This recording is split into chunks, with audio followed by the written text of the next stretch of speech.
All right, here is. I'm going to use the horrible webcam that I have. I have this wonderful iPad that used to be able to record videos with sound. And every time it will do sound, and I can't figure out why when I record a video through YouTube and try and upload it, there's no sound. I yet to figure that out. It's driving me crazy. I can record live on there and get sound. I don't get it. So I'm using this crap. Someday, I keep saying this, I'll get a real camera, but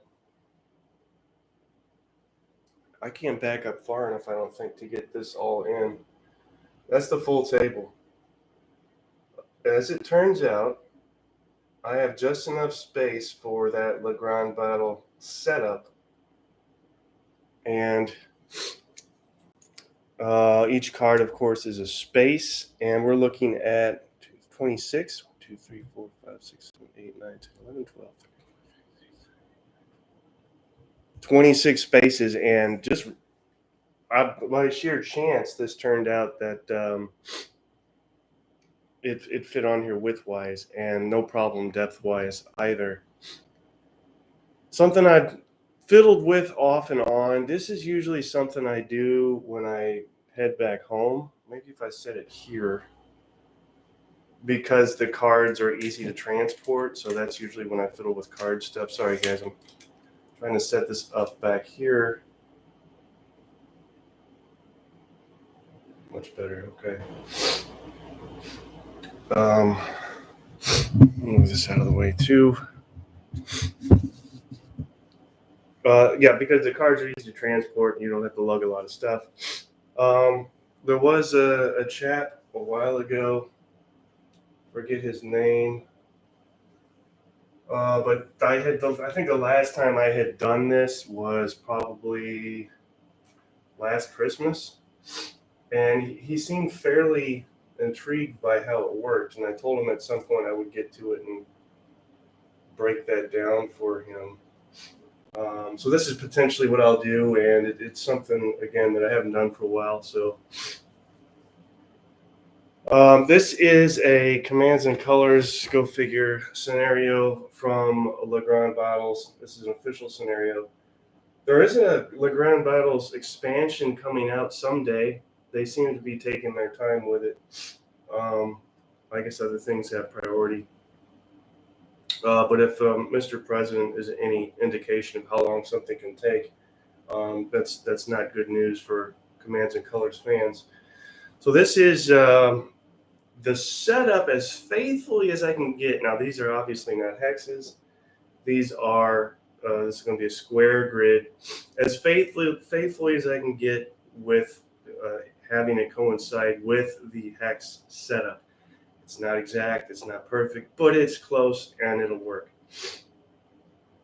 So we have, as you can see, again, if you look at the map, you'll notice a few streams. We've got all of that represented with, starting here, the stream will work its way up this way, along through here, and all the way to the end of the table. It does branch out to this way and then breaks off into kind of a gully area. Then we have another stream. I actually ran out of cards that comes along this way.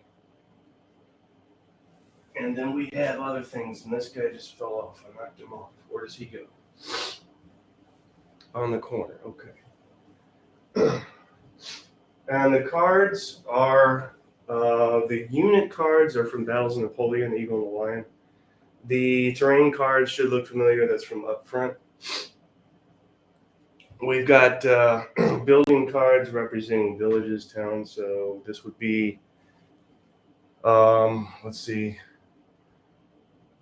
these two here would be Vimeiro, and then we have another town here, and then we have a town here, and a town here. I think that's it. Hills everywhere. hills. Tried to figure out a way to, and this is always fun as well as far as aesthetics, to keep it minimal, how to represent differentiation in a particular trading card, for instance. So there are in this game rugged hills which are impassable, etc. So if the hill is upside down, that is an impassable rugged hill. If the stream card is upside down, that means there's something going on with that. So in this case, it would be either fordable in that area or incorporate a bridge. We do have some woods here, for instance, here, and various other spots. French are all along this area. It's predominantly line and light, nothing fancy, no guard units, no grenadiers. Actually, I take that back. There are grenadiers. I need to mark them. Mostly foot artillery and some horse artillery with, looks like 2 heavy cavalry units and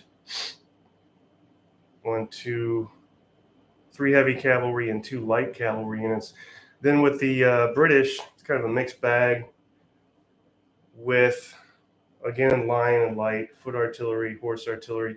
And then in the upper right, we do have 4 Portuguese line units, 2 Portuguese light cavalry units, and a Portuguese light unit. And then the rest are straight up British. A number of these villages are victory banner hexes. If and when I do play this, I've pretty much run through and set up a couple of things since we talked last and taken it down. One being that ASL sideshow. Didn't finish it, took it down. Took the Perry Miniatures travel battle stuff and set that up. I didn't even get into it, took that down, and now we're at this. So at some point we'll be seeing that Perry Miniatures stuff. Just haven't gotten to it yet. I'm not exactly sure how I want to represent that. Hey Eric, how you doing, buddy? So yeah, this is fairly impressive for a card game. And just for reminders, this table is lengthwise, we're talking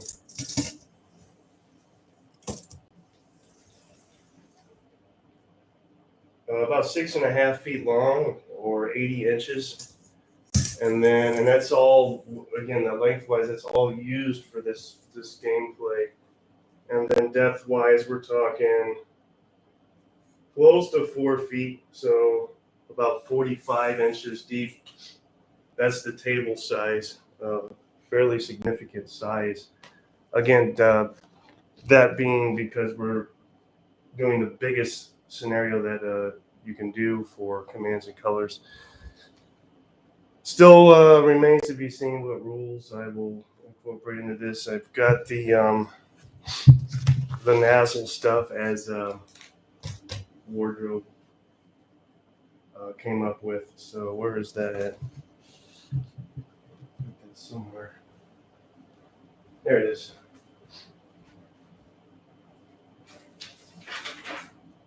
So here's the latest rules I've been working on as a Napoleonic Advanced Squad Leader. That's only partially true because there's a lot, just as much commands and colors in here as Squad Leader. Had a lot of fun doing this. I can't translate everything perfectly over, obviously, but a lot more stuff than you would think does work for this.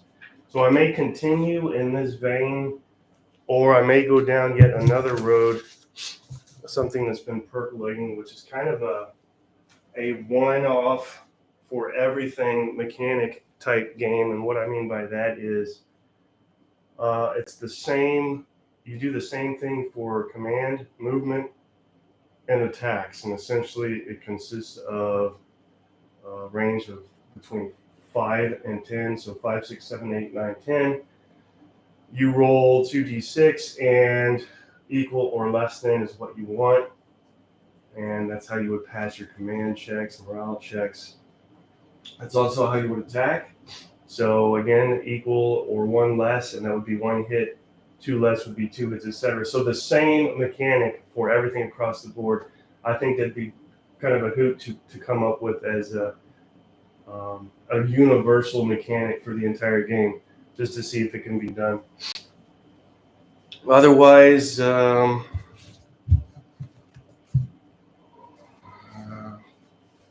can't really think of too much else. I did finally bite the bullet and get my eyes tested. I knew something was going on. It's been going on for a while, and sure enough, I need glasses. It's nothing bad. A light prescription is all they said I really need, but I've got old people disease now, and it's where your eyes don't focus as handily as they once did on up close things and etc. And again, I've been noticing this with small print, especially. It's just I either can't read it or I give up, and it's a mess. So got glasses coming here in a week or so. I did the test and got the prescription filled and picked out the frames and all that. So I'm not sure if it'll be a game changer, pun intended, or a life changer, but it'll be interesting to see how that affects things that I guess have been avoiding because, if it's no fun to read and a lot of this stuff is fine print and you tend not to do it, what are you missing out on? Well, I guess I'll find out. So there's that. Again, as this is a square grid, there's a couple of things to consider. Orthogonal move is pretty straightforward. That's to say vertically, laterally, horizontally. No problems there. When you do go diagonal, there's that kind of a bugbear where you're physically moving farther, even though the number of spaces might be the same. You're physically moving farther diagonally. Say 3 spaces would be farther than 3 spaces straight up. So to cover that, I've done the first diagonal move would cost 1, and then any additional diagonal move consecutive after that first one would be two movement costs. So there's that to consider as well. And I think that pretty much covers it. I'm not sure when I'll get to this. Kind of itching to get to it now, but again, I don't want to rush it. I want to kind of nail down what rules to use, etc. So also open any suggestions, and otherwise, probably most likely I'm off tomorrow, so I may, if I can resist the urge tonight to start filming up, I'll most definitely film tomorrow and start posting that. Don't know if it'll be live at all. Kind of depends on how I feel. So there's that. Well, I got people here. If anybody has any questions. Jeff, my table is that feet? 20 feet by 6 feet? For God's sakes, is that what? Are you kidding? Am I reading that right, Jeff? 20 feet by 6 feet? Sorry, I'm blocking the camera. That is insane. Actually, that's awesome. Yeah, middle age with the eyes, dude. Actually, is 50 middle age? I'm going to be 50 in August, so it was a good run.